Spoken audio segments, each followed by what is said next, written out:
I'm just wondering what you would consider conditioning, because I'm thinking when you're talking about presence, Mm-hmm. I'm well aware of the presence, but the other stuff that comes in for me are actual situations and circumstances around that grab my attention. Right, right. Let's talk about it for a moment. Okay. Because in the very core of this, of core of understanding of conditioning, Mm-hmm.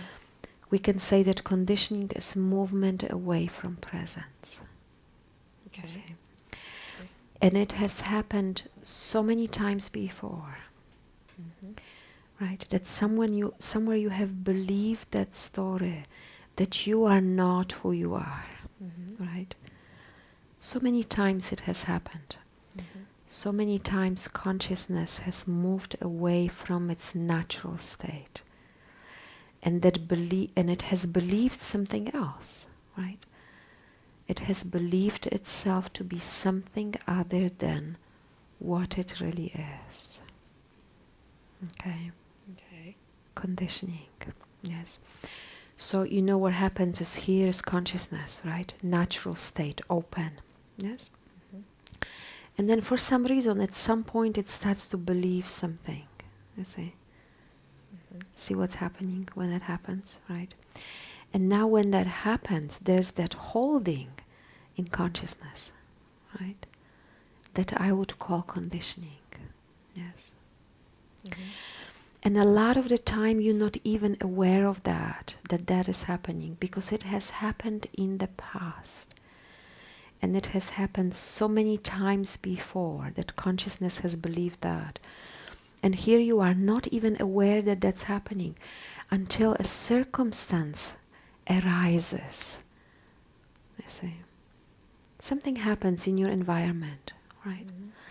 And that happening touches on that holding or belief or identification or conditioning, right? Mm-hmm. And now you begin to experience the consequences of that, right? Which is suffering. Right. Now suddenly you find yourself suffering.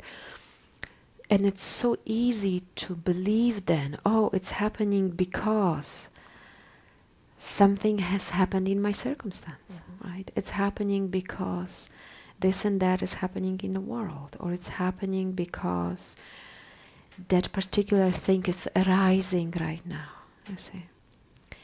We forget that it's happening because somewhere you're believing yourself to be something other than who you are. Mm-hmm. Yeah. Right. But if it's Okay, something, hold on. Do you okay. understand that? Is everybody understanding that? Yes. Is this clear and simple? Yes. And it's so easy. The projection of it is so strong, boom. Things happen and you go like, yeah, uh-huh. We forget about this. Okay? Beautiful. Speak. I guess what I forget about easiest, I guess, is the role of mother. So when something happens with my child, Uh-huh. I very easily I get sucked right into that whole story. Right. And I don't know how to Right. not You assume that. right, you go into conditioning, and the conditioning is not only the momentum of your past, but it's the momentum of that particular conditioning in collective consciousness. I say. Anywhere, anytime, anybody has believed themselves to be the mother, Hmm. right? Conditioning, yes. So when these circumstances occur, Uh-huh. if we stay in our own presence, the situations will just... First of all, what happens is that you need to notice what is happening. Hmm. You need to be willing to notice what is happening. So you need to be willing to recognize that there is something happening. Yes. An experience, a vibration, a sensation, a narrowing of vision, because that's what conditioning is, right?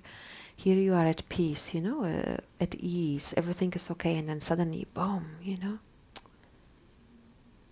right? Something happens. Yeah. Mm.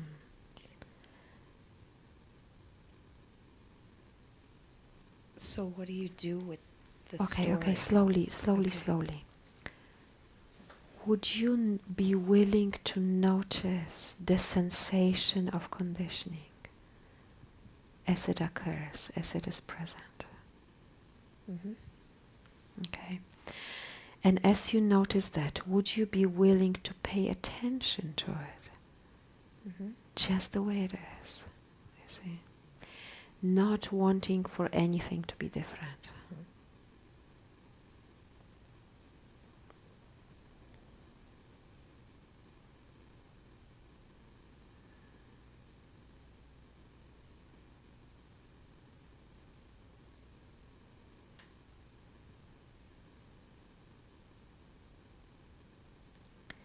What happens, sweetheart, when you do that? Everything is okay right here.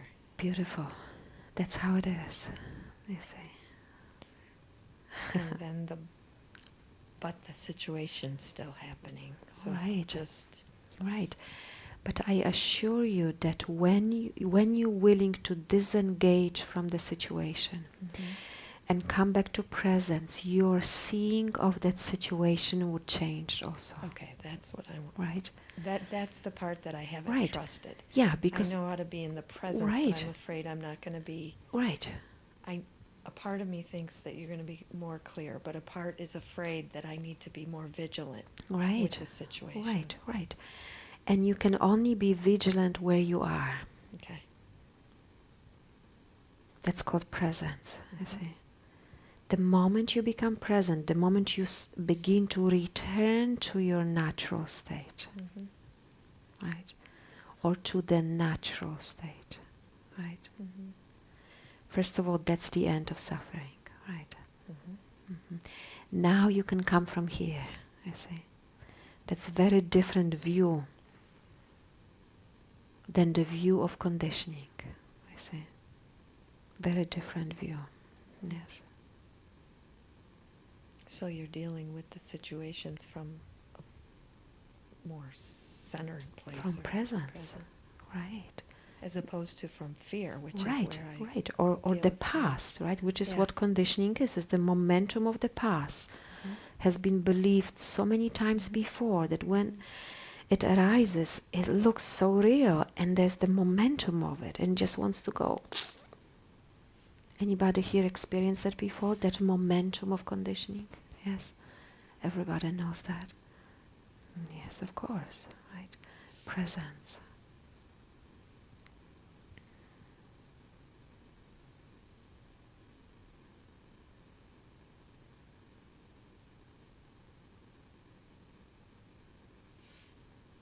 Thank you. Okay, very good, beautiful. And you can also watch that mental story, as I call it, that mental overlay, that interpretation of facts, right? You can also watch that. Because as long as that is still happening, you're not going to be able to be present. As long as you're still thinking, oh, it's about that. It's about them. It's about the situation. It's about me. It's about how it's supposed to be different, you see. As long as you engaged in that, there's going to be suffering, you see. And there's also no opportunity for presence. No, not possible. Okay, yes. Do you recognize that? Yes, beautiful.